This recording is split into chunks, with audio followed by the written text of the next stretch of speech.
انہوں نے نبی کریم صلی اللہ علیہ وآلہ وسلم سے سنا، آپ فجر کی نماز میں یہ دعا رکوع سے سر اٹھانے کے بعد پڑھتے تھے کہ اے اللہ ہمارے رب، تیرے ہی لیے تمام تعریفیں ہیں۔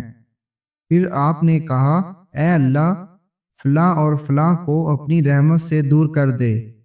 اس پر اللہ عز و جل نے یہ آیت نازل کی کہ آپ کو اس معاملے میں کوئی اختیار نہیں ہے، یا اللہ ان کی توبہ قبول کر لے یا انہیں عذاب دے کہ بلا شبہ وہ حد سے تجاوز کرنے والے ہیں۔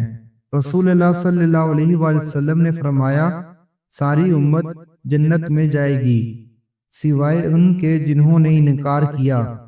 صحابہ نے عرض کیا، یا رسول اللہ انکار کون کرے گا؟ فرمایا کہ جو میری اطاعت کرے گا وہ جنت میں داخل ہوگا، اور جو میری نافرمانی کرے گا اس نے انکار کیا۔